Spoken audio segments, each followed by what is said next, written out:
All right, welcome everyone. We're here to talk about partnerships today with Luisa. My name's Ian Teague. I'm head of delivery at Radiant Law. Quickly, what Radiant, who we are as Radiant. We're an ALSP, alternative legal services provider, been around for a little while. We support large corporates with lots and lots of commercial contracts, kind of acting as an extension of the in-house team, really freeing up in-house lawyers to focus on strategic deals. And we think contracting is fundamentally about building relationships. We've actually made that our purpose.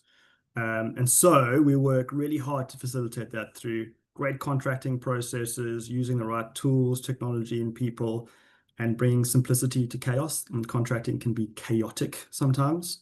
And we're here today to speak about partnerships, the power of partnerships. And I'm joined by Luisa de Gouveia, who is Group Head of Legal Operations at Sky. Luisa, welcome. Amazing. Thanks, Ian. And I know we've got people joining, but I can't see them, so it feels a little bit disconcerting. But hi, everyone. Someone's watching. Yeah. Yeah. Luisa and I have worked together for a very short period. It was about it was about a year or so when we Yeah, were at years ago, Radiant. 10 years Yonks ago, ago-ish. 10 years ago, yeah. Yeah. Um, I am going to let you introduce yourself because you've got a varied background and you're in a very interesting role. So why don't you go ahead and tell us a little bit about your experience and the role you find yourself in? Sure. So, as Ian said, I lead the legal ops function for Sky, supporting our UK and European teams. By background, I am a commercial contracts lawyer, and I've been at Sky for almost 10 years. And before that, worked at Radiant Law with Ian. And in the spirit of partnership, we've, even though it was a short period of time we worked together, we've definitely kept that going over the last few years. Those touch points, which I think it's been great. And so I moved into legal operations in 2021, and I would say that over that time period, just in what is 4 years, that's evolved a huge amount in quite a short time, which I think is probably actually quite reflective of the legal operations industry generally. It's established, definitely, but it's not fully defined. And I think you can speak to 10 different heads of legal ops and you can find 10 different, completely different sort of jobs and role scopes. So that's actually part of the challenge, I think, is to kind of bring some clarity and structure to what legal ops is. And I can, if you want, I can spend just a couple of minutes chatting about what that means for our team and how we do it, and how we've established that, if that's helpful, Yeah, because it's absolutely. so different. I find the same. I sometimes will see someone's a head of legal operations and it's actually quite a junior role where someone's just doing billing. And sometimes it's a seriously extensive role covering Yeah. so many different, wearing multiple hats. So yeah, absolutely. Go for it. Yeah, I think that's really true because different organizations are at a different part in their journey in terms of legal operations. And I think many organizations, a lot of people are doing legal ops, but they're doing it on the side of their desk alongside a really busy day job. So there's different levels and different ways in which it's being done. But every legal function is doing legal operations. I guess the difference is whether you've got an established team to help you with it. And I think so with our team, one of the we're a team of 6, which is amazing to have because I think that is quite rare but really great.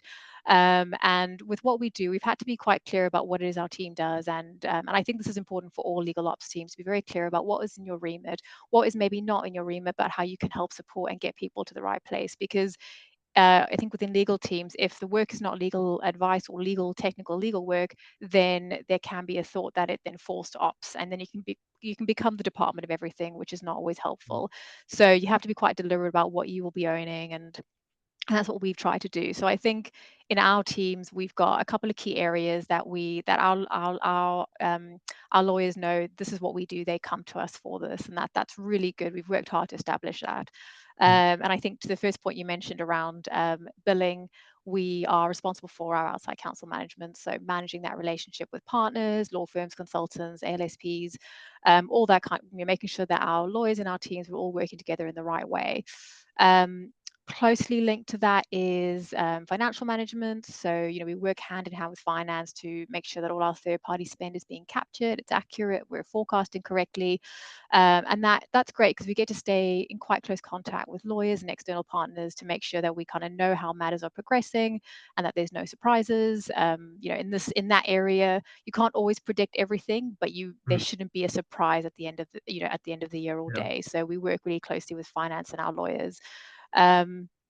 Another big part of the role, which I think is probably not spoken about that much, but is really important, is learning and development. So we've got a Okay. large legal team. We need to make sure that there's a very clear learning and development program. Lawyers have professional technical skills they need to maintain, they need to develop. So we pull together the design of that program for the year, and then we work with different partners to help deliver it and facilitate it. And that can be working with external training providers, law firms. They're a great source of training materials for your in-house teams, and then also any internal teams that you have for learning as well. So we manage that centrally because we think it works quite well that way. Technology and the acronym of the year / century, AI, anything legal tech specific will sit with us. So we lead on our AI program, and that includes identifying tools, piloting them, managing that implementation.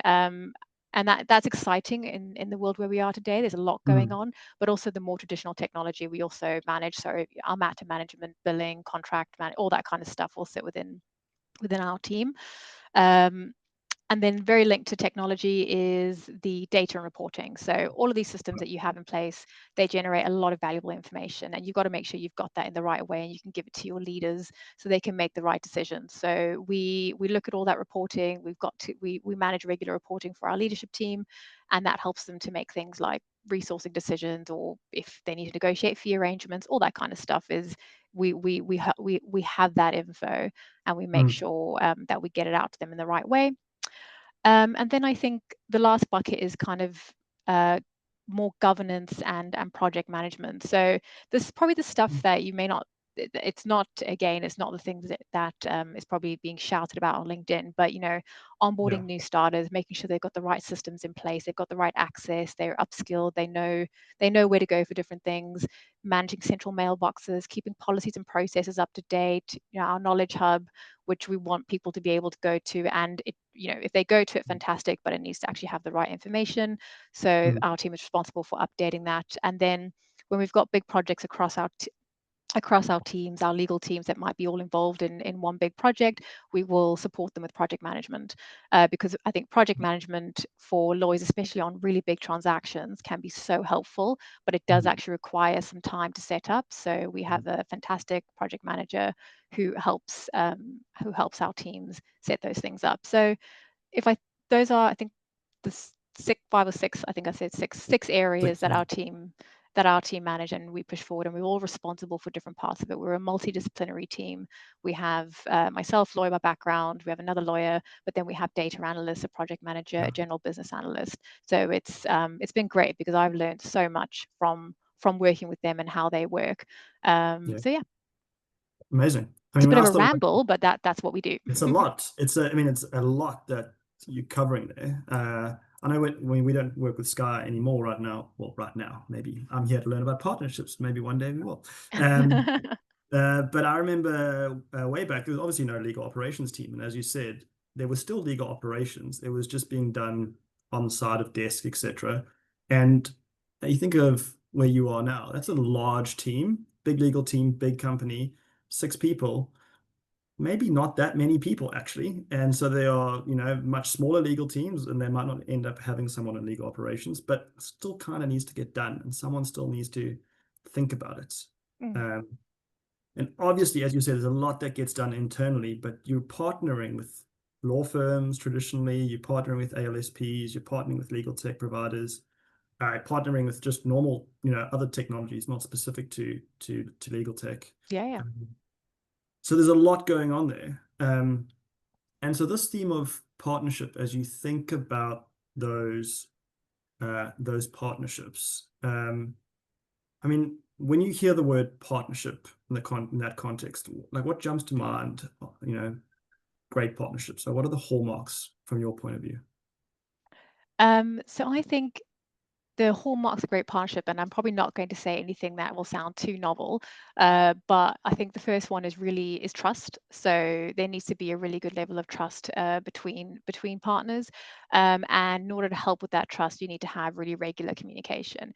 And I say regular communication because often, especially with, I think, law firms, there may not always be a piece of work on the table or something active happening, but you should still have touch points so that you are, it doesn't feel too transactional, because that's the risk risk, I think, with legal service providers generally, sort of, law firms, ALSPs, tech vendors. It can feel a bit transactional, especially if you only talk when you've got something on the table. So I think regular touch points and communications are really helpful. And then what that actually looks like, because it's easy to say those things, but actually, like, what does it look like in practice? And I think it's knowing that, if something's come through and you, just like a very easy example, if I've got a tricky issue that I'm dealing with, or one of the lawyers in our team is dealing with, knowing that you can pick up the phone and call one of your partners and say, actually, this is what I'm dealing with. I just want to sense check it with you. I want to bounce some ideas. That is the mark of a good partnership. You can do that. You don't Yeah. have to worry that you're kind of, it's triggering a bill or it's triggering some other kind of formal process. You can just have that very open, frank conversation.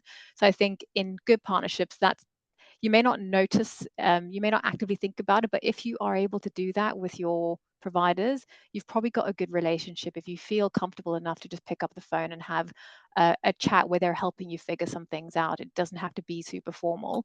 Mhm.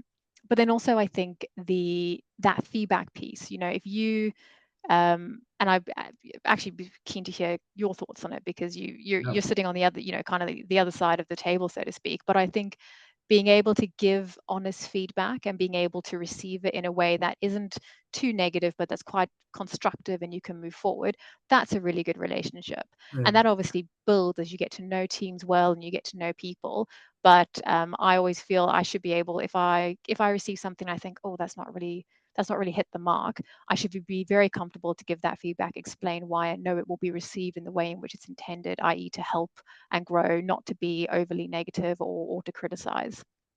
Yeah. I mean, you raised a really interesting point there about not just being transactional. Because I think that's sometimes how it feels very much. Mm. And we see it often in RFPs where a company will go to all kinds of lengths to say what's important to us is this and this initiative, et cetera, et cetera. And then you're kind of selected, you're on the panel, and then what happened to all those cool things we were going to do together? It was about training and learning development and sharing resources and maybe two-way secondments and partner with this initiative. It kind of like dies out and it just goes straight to transactional. And it's like, can you make that cheaper? Or, can we hunt for that more bigger piece of work? Um, and yeah, I mean, when something's transactional. As you say, this is a bit about like you can feel when you have a great partnership and when you don't. Can you just pick up the phone or not? Or Mm. um, and I do see it in feedback. I've working. This doesn't happen often, but I love it when it happens. Is when a client asks us for feedback on them Mm. and authentically, like not as a thing that they just kind of they know is good to do, but they really ask for specific feedback. I've had it once. I've got it with a client right now where they've said, "Yeah, that's great, but that's you being too kind." Oh. What's really going on? Like I know there's more, and that open door, I just builds a greater sense of partnership, knowing that actually I can be open and completely honest with. That was quite frustrating from our point of view, and I feel like you did made a wrong decision there, and that really has helped build greater trust. Back to Mm. your point of trust. And I'm one of the people at Radiant who gets the call from a client if something is not quite up to scratch. So I'm often on the receiving end of feedback, good and bad, by the way. Um, Yeah. and to be honest, I wish there was more. I wish there was more of like, that was awesome. That was okay. Could you do this better? That didn't hit the mark. I would actually invite more feedback. And I wish, even if it's just a short email or a quick call, I think that's magic. Yeah, I mean, it takes time, and I think that I Mm. suspect, coming from a client perspective, when you're sharing feedback, in particular, I think good feedback is always easy to give, and sometimes you just need to remind yourself to do it. Send that note saying this was fantastic, thank you so much, because it actually can make it does make a big difference in the relationship. It can also just make the person that you're giving feedback about, it can make their day. So I think that's Mm. really helpful when someone's done a good job to acknowledge it. But then when someone, maybe when something has missed the mark, you want to make sure your feedback is set out in the right way, that it is constructive. And I think we probably do spend maybe too much time worrying about the Yes. format of it instead of just delivering it.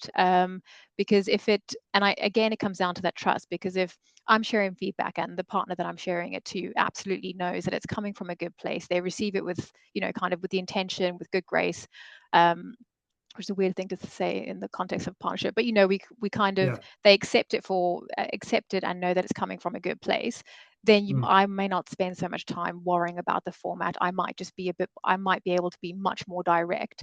And then I think, and also to your point, being able to ask, so how could we have done this better? Because no one's perfect, right? So if Mm. it's very important, and I think, and I say that we say this to our partners, but if there's areas where this could have been done better from our side, tell us what it is. It is absolutely not going to get better if we don't know. So Yes. and that's, so I think there's a little bit of kind of braveness, be direct, be clear, and share it, because it won't get better if you don't kind of speak openly. But then also, if there's good stuff to talk about, absolutely talk about that too. Mm. But yeah, it's hard. I think anyone, kind of giving constructive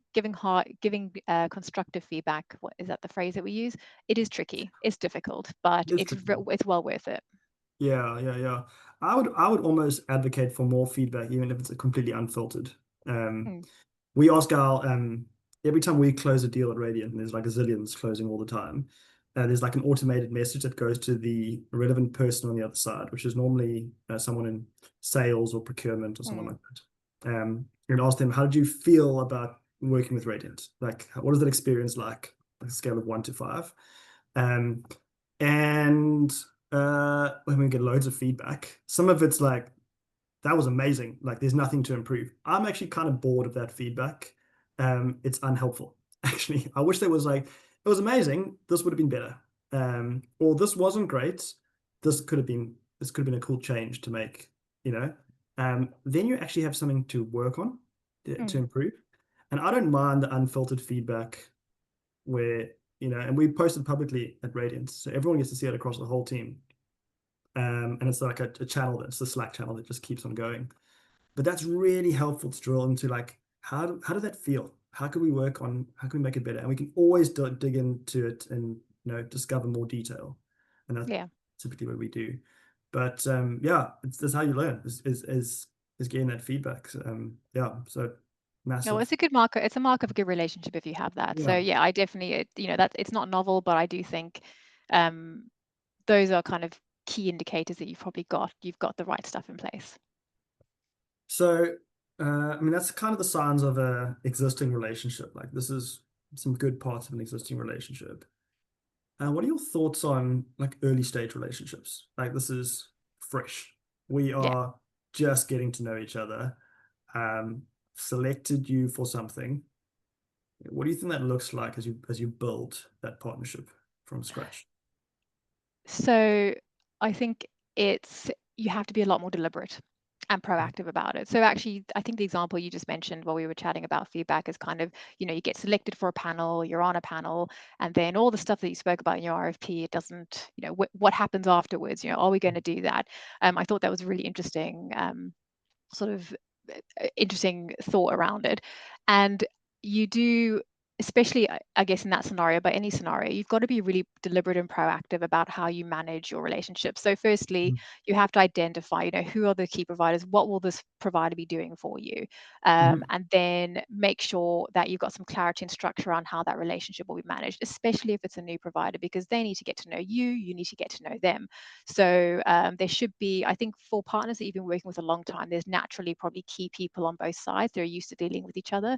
But in a new relationship, you may not have that key person. So first thing you have to do is find out from the partner, who is the key partner, who's the key person at that firm that you will be engaging with. And that needs to be somebody that's at the right level, that can Mm-hmm. make decisions, that can unblock issues. It's really important that you have the right person there.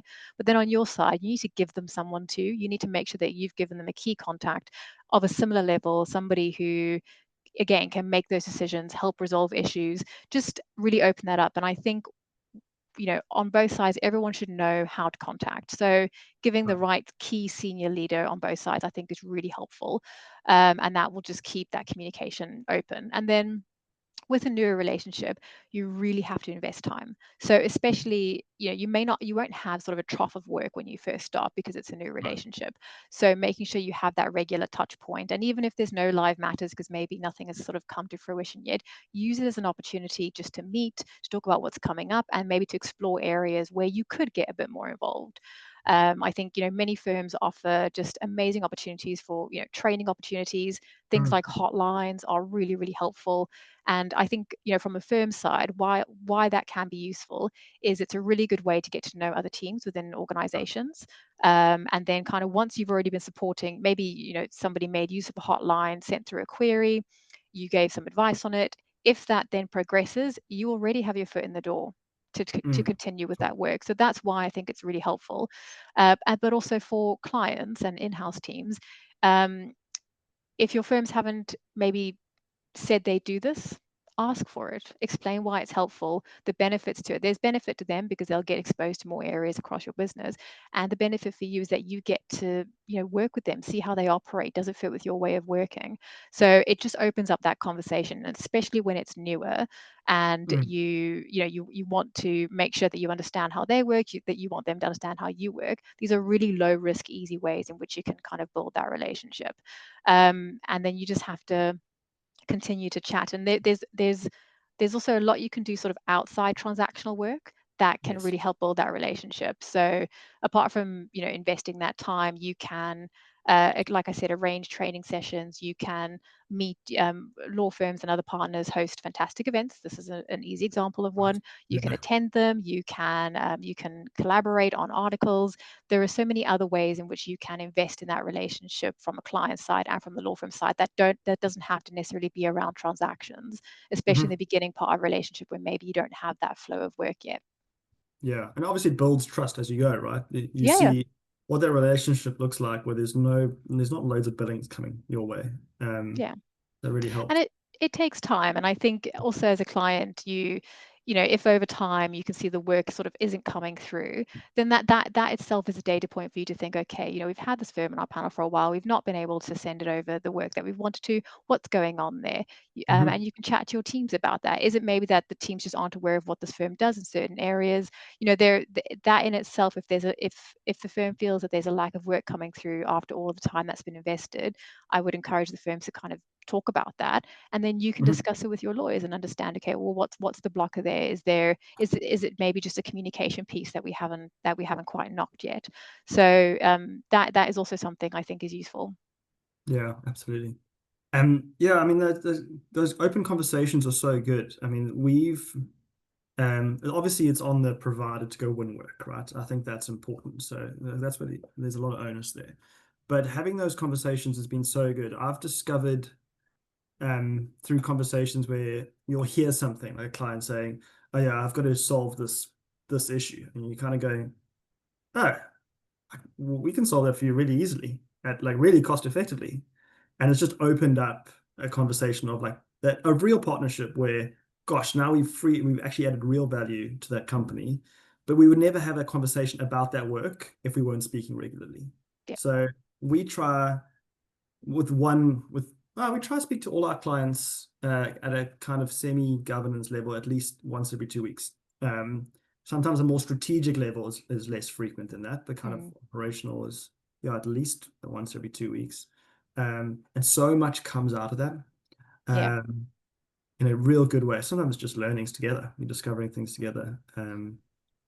I think ALSPs are quite interesting because you naturally have a lot more regular touch points than I think maybe a traditional Sure. law firm would have. Because traditional law firms, the work might be a bit more discreet or ad hoc, or it's not that regular churn.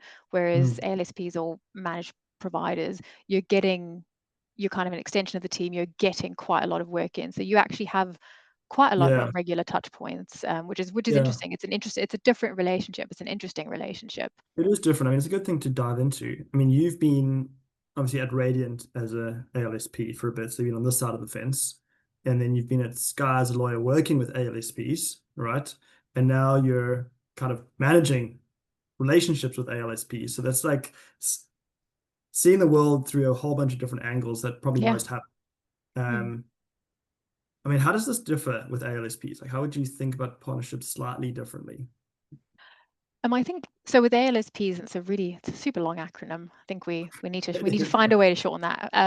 But Yeah. like I said, it is unique because you are, I think you're a bit more embedded. You're usually a bit closer to actually the business. Well, Hmm. I say usually because certain law firms that work very close to organizations are very close to the business. But when I say close to the business, you're dealing with so many different levels of players within the business. You're dealing with the lawyers, but then you will be dealing with business colleagues as well, right down from maybe a more junior level all the way through to a senior level. So you have a range of people that you interact with and a range of work types that you would generally support.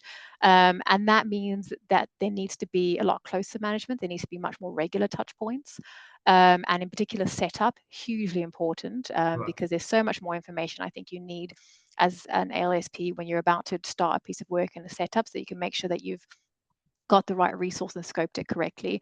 So it's a very involved relationship, because it's continued. There's usually you have an LSP because you've got a steady flow of work coming through that needs to be managed, and as a result, you're having much more conversations. And there's very much a continuous improvement because one of the benefits of having a service provider, a managed service, is that they can help deal with the work, kind of get it into a steady state, and then tell you how it can be improved. Mm. So there's a continuous improvement element, I think, that ALSPs do a lot more of just by nature of the work coming through. So yeah, it's been interesting having sat in sort of the three different parts of it, actually being on the being working, in my experience at Radiant, although it was obviously quite a while ago, working with clients to kind of get it set up, but then moving in-house and then seeing what does that look like from the other side and then managing it. There are three very different hats, Mm. and my view has evolved over that experience. Yeah. Such an interesting perspective there about the setup. Um, because I think that often gets no attention at the setup phase. So important. It's so important, right? Yeah. Yeah. I mean, I find a big part of that is also get to know us as a business. Like, and we're gonna invest in making sure you get to know us. So, hey, can you come to this event if you're in town? And this will be great for you to like spend some time with our team. Or can you watch this video or these resources? Or can we introduce you to this person? It's really important that you get to know who we are and what matters to us. Because at some point, you're going to evaluate and go, how are things going with that provider? Are they like knocking it out of the park? And you're going to have some kind of scorecard, hopefully. And hopefully you're getting data through this, right? Like, hopefully it's not just feeling at this point, but you've got some kind of measurement. And I'm sure on that on that scorecard is something like, are they partners to our business? Yeah. And that matters. Like it's probably pretty high up on the scorecard. Like, are they really invested in us as a business? Um, do you find that takes, I mean, talk about time here. How much time does that take to kind of do setup piece? I think, the setup is so important. It really, like, it takes well, it takes time and effort and a lot of thought into how you do it. So I think, and there's various ways, and you'll definitely have a view, I think, on some of this. But Mm. if you're at the stage where you're thinking, I've got a tranche of work coming through, and I can absolutely make use of an ALSP to help me manage it.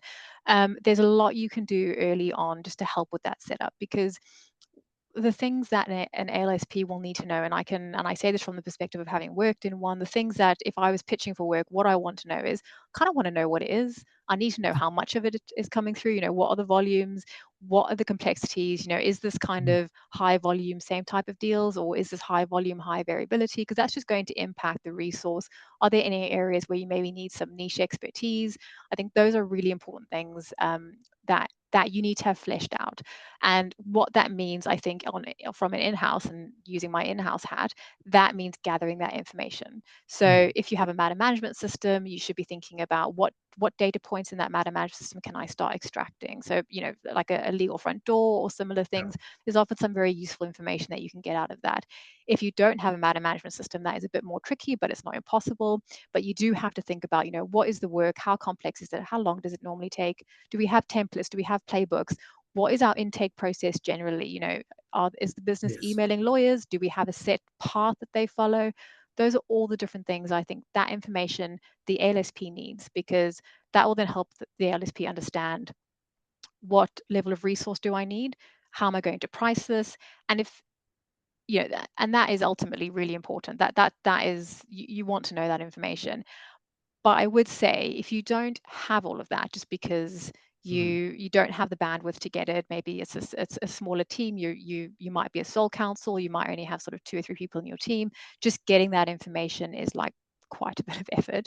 Yes, Um, I we've seen think you that. can be, and this I'd be keen for your view, but I think you could be very honest about that. You say, "Listen, I don't have this, but actually I know it's important. I know you're going to need it in order to kind of scope and price this correctly. Help me out. Help me get it." Because I Yeah. think ALSPs can, if you don't have it, be honest about it. And then that just means that the way they approach the setup will be different. They will approach it in more of a, okay, let's work to get the information so that then we can work out what a service could look like and help us scope. And it may mean, you may still need to go through a more detailed RFP later, just Mm. because if you're going to, most organizations have rules around Mhm. if you're going to contract for a large service, you need to go through an RFP. That's absolutely fine, but you can open up the conversation earlier and get some support with that piece if you don't have all that detail already.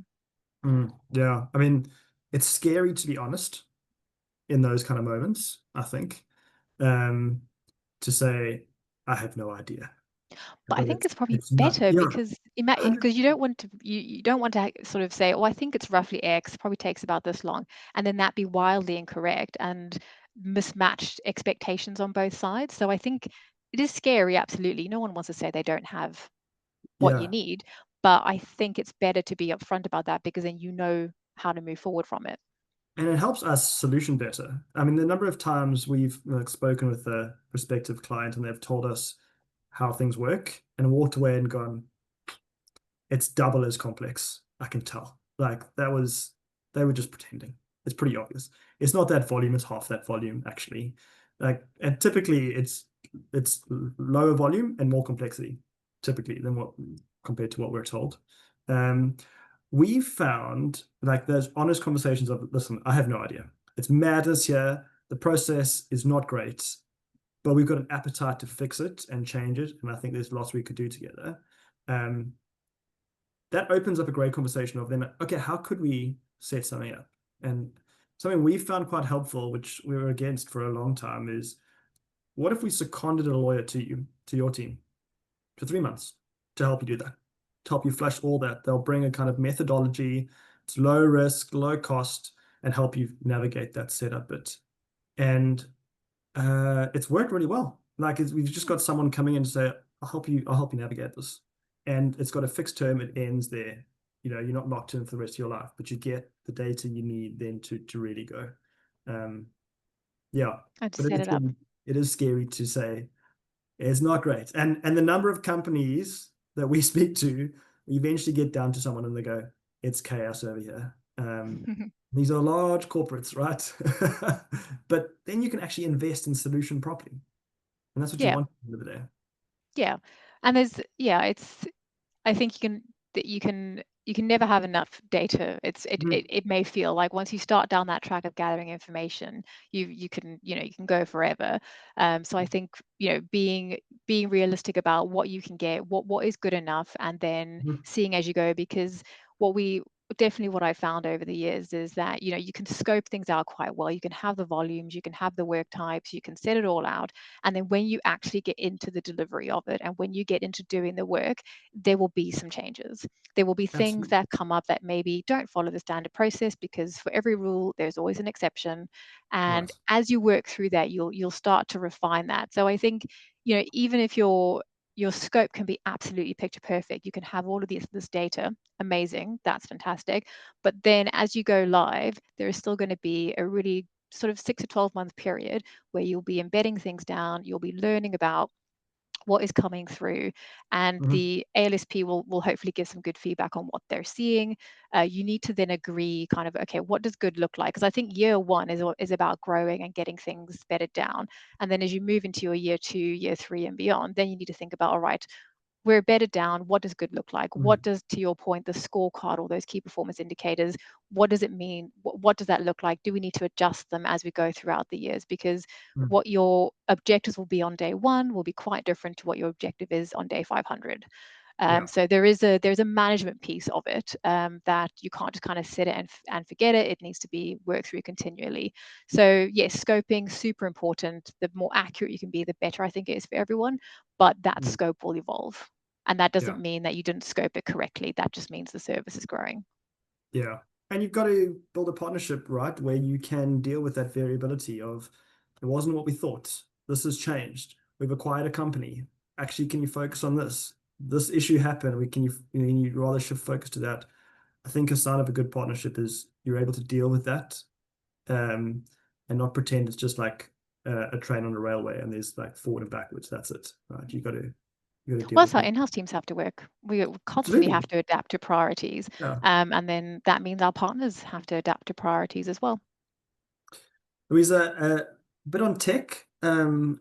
Not going to go down the whole AI route, but thinking about tech providers and partnership in that context. Headlines. Yeah.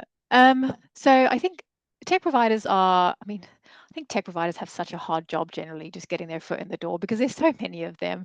And they do a lot of this. I always feel bad for sales team because they really have to push forward.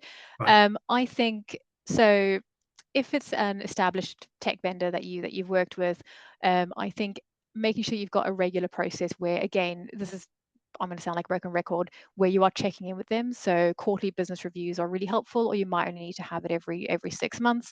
But just an opportunity to really understand, okay, how is the platform being used? They often have a lot more data that they can show you that maybe Mhm. that then you have access to, so you could see, okay, where's the high volume use coming, or maybe are there people that aren't really using this platform that we've spent a huge amount of time and energy putting in place. If not, why not? I think that's really helpful. So having set QBRs where you run through kind of usage, you run through any issues that have come up in the last quarter, Mhm. have you got any unresolved tickets?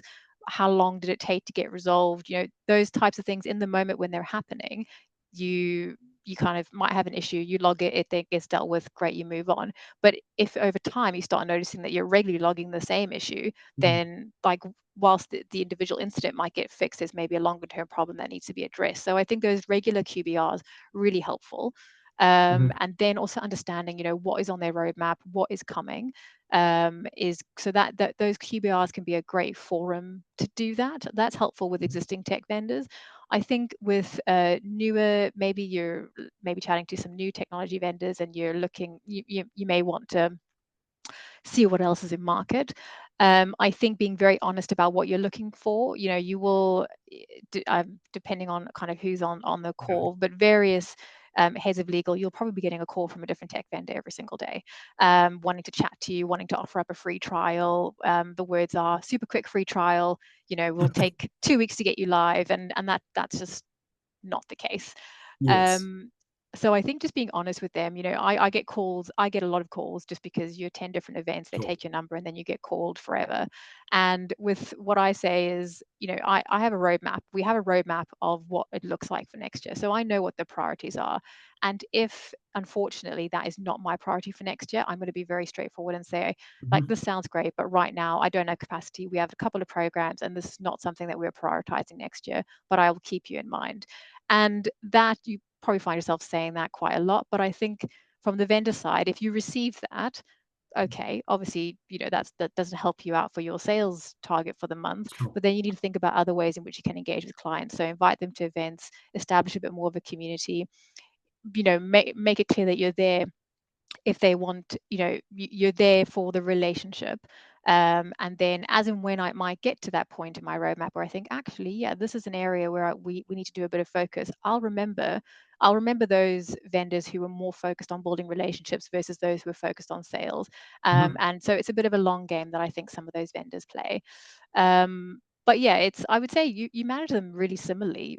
You have to be with the technology vendors. They can give you a lot more data about how the systems are being used, and in particular when you've just implemented something, you want to know how it's being used, but you also want to know where it's not being used well or where regular issues are coming up. And you can only do that if you've got set meetings in the diary, with the right people on their side. And then also on your side, I think again, having a key person to manage a system is really helpful, especially if you've just implemented something. You need to have someone who is the key person within your Hmm. team that the vendor can reach out to, but also your lawyers and other professionals can reach out to if they've got any feedback or any challenges. Really important to have that. Yeah. And I mean, the tech implementations, I've seen those. I mean, we've all seen them go really wrong, right? Like you've paid for this technology, hasn't been implemented properly, hardly being used. You paid for a year's subscription. You're now at renewal moment.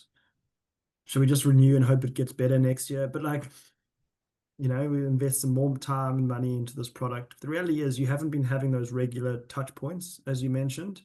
And if you had, gosh, you could have got much better results, right? Mm. Um, Yeah, especially if it's something new. I think, um, and this may be quite an old-fashioned view, but once you implement something, the next 6 to 12 months is really again about learning how is it being used, mhm. reinforcing training where it needs to be reinforced, because you'll always have some high volume users of something and they will give you some fantastic feedback, but you'll also have those that maybe don't use it that much. Yes. And you also want to understand, if you're not using it that much, why not? Is there something that isn't, do you have a need that's not being met, or is it just the nature of your work? And I think you can only do that if you've got somebody that, if you're lucky enough to have somebody that can really be dedicated to monitoring how a Mhm. platform is going, collecting that feedback, sharing it with the vendor, making sure they act upon it. That's really important, Mhm. because there's nothing worse than giving feedback and seeing nothing happen. So you need Yeah. to make sure that somebody's driving forward those actions. And that in the first 6 to 12 months, you learn so much. I know for any tech implementation that I've been involved in, that first 6 to 12 month period it's super challenging because you just don't know what Right. you're going to get, but very interesting in terms of what you learn and you can take Yeah. forward into the next one. Yeah, absolutely. And you can make some decisions in that period. You can figure out like, actually, we bought the wrong tech, or that's not going to fit with our roadmap to actually change. But if you're not staying close, you're going to actually make some mistakes and fall behind and Yeah. So you can't do too many a year. I've heard of some totally. teams doing like 50 tech implementations in one year, and wow, that's a lot of change. I think Yes. Yeah. depending on the size of your team, who can manage it. If you've got a big team supporting you, probably can, but realistically, if you think about how change management for you and for your lawyers who will be using the systems, you can't chuck too much at them. You have to be very measured about what you're doing and when. So Yeah. yeah, I think less is more in that context. Yeah, I agree with that. I agree with that. It's easy to be fall for the trap that more is more, but yeah, less is more, especially if you're focusing on partnerships, right? Yeah. Especially this is going deep territory. Um, what's that African proverb? Like, go fast, go alone, go far, go together. It's a little Oh, I bit of like that. that. Um, we're almost out of time. I told you these conversations go quick. They do go really quickly. I've just put the aircon on here because it's really hot in Cape Town. You're freezing up in London. I'm absolutely freezing. I'm hoping that no one can see that I'm like, Jump. shaking, but no, absolutely freezing. Your wish list. I mean, you've spoken about a few things, but if you were like, what's on your wish list for, that would make partnerships even better? Anything jump to mind? Um, it'll be different depending on kind of the partner, but if I think about, I guess, law firms and maybe ALSPs, those more kind of traditional legal service providers versus Tech.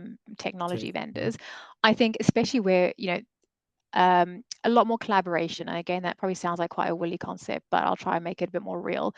Mm, Where we are now, this age where we are now with Gen AI, and there's so much noise, there's so much hype, there's so much change actually, mm, and we're all in it. We're all kind of navigating it together.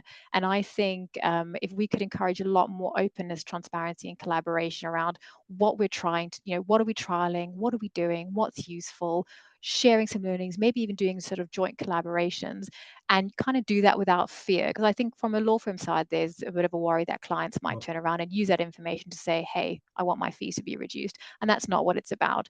And on client side, we really would appreciate guidance. Law firms and LSPs, you guys are trialing so many different things. You've got much more bandwidth and budget to do that.